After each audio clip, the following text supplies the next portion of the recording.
And Let me ask you this: do you think it ever goes back to at any point where it's different weight classes against each other?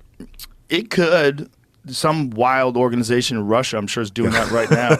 There's always someone who's trying. Japan did a lot of that. They had some crazy freak shows. That was the thing about Japan. They love to put like Bob Sapp, 350 pounds of solid muscle, and they put him against Minotauro, who's the champion, who was like 220 natural.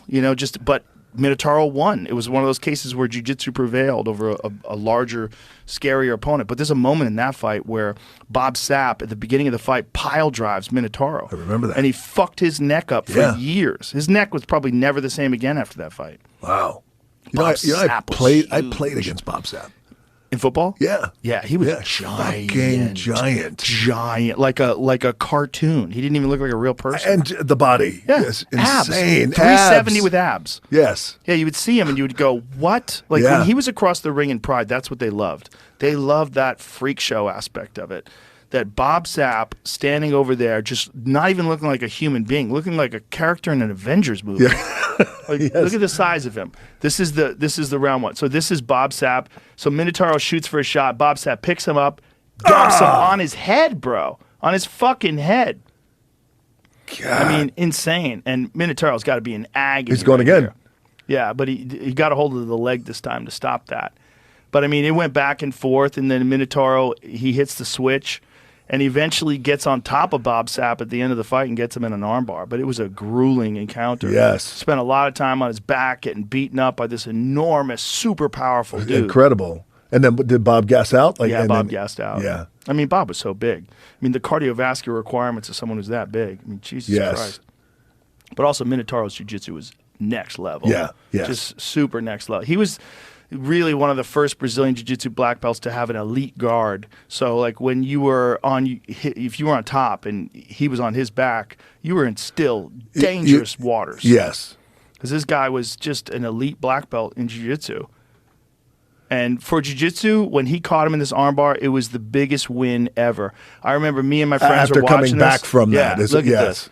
Me and my friends are watching this, and when he catches him in this armbar and he eventually gets it, we fucking jumped up and cheered. Because, like, fucking jiu-jitsu. Yeah, look at he's tapping. Right away, yes. And we're like, no way. He did it. He fucking did it. He was our hero. He was the jiu-jitsu hero. Really? Yeah, Minotauro Nogueira was the hero. For sure. Wow. Because he represented jiu-jitsu against the worst case scenario. A fucking super athlete. Yes. A person that didn't even look like a person. Who just dumped you on your fucking head, by the way. A massive guy who was battering him, was beating him up and slamming him on the ground, and he prevailed with skill. Yeah. Like Minotauro, that guy would be a champion today. He'd be a champion in any era. Yes. Just champions. Yes. Fedor, be a champion in any era. Yes. There's guys like that are just, they're special. They're special people. Did you wish that he had his run in 100%. UFC? Yeah, 100%. What happened there? I don't know. There's a lot of different versions of the story. Yeah. There's a lot of characters in Russia that were connected to Fedor that wanted, they had some heavy requirements of what they wanted from the UFC, and the UFC wasn't willing to give it to them. And it got pretty testy.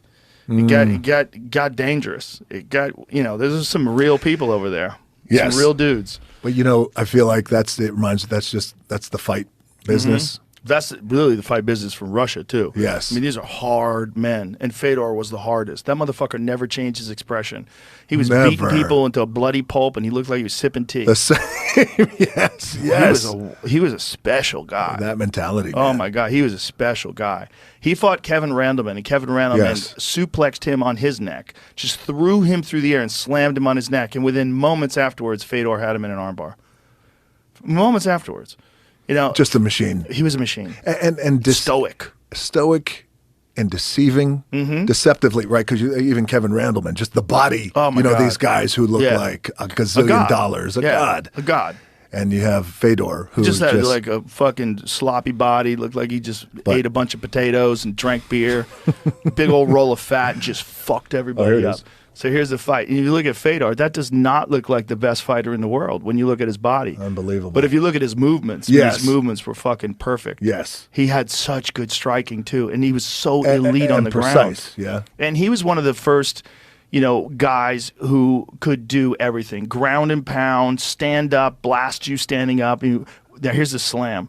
This is just the beginning. This is the beginning of the fight, but at one point in time, Fedor figures out a way to get up, and then Randleman suplexes him. And when he suplexed him right here, right on his neck, boom! Oh. I mean, but look, Fedor just immediately rolls. Yep, ate it. He's good. And so they get into this scramble. And this is back when you could throw knees to the head on the ground, too. Pride it. But look, you reversed him. Show how you reversed him, because it was fucking beautiful. Watch this. So Randleman, who is an elite wrestler, you got to imagine what kind of skill it takes to be able to reverse a guy like that. Yes. You know, a real elite college wrestler. You see that fucked up leg? Yeah. See the veins in his leg? That's from a fight with Pedro Hizzo. Pedro Hizzo would kick your leg so hard that all your arteries would burst. And that's what happened. And guys would get compartment syndrome in their leg, where their leg would fill up with blood, and it would take them like 6 months to recover from a Pedro Hizzo fight. Wow. Yeah, Pedro Hizzo was the scariest fucking leg kicker that ever fought in the sport. And look at this, immediately locks up a Kimura, and that's it. That's a wrap. That was Fedor. And look, never changes expression. Look at, even when he wins. Nothing. Nothing. No yeehaw. No fuck yeah. Look at, as he's getting slammed. I mean, right on his fucking neck, man. And then catches him in the Kimura.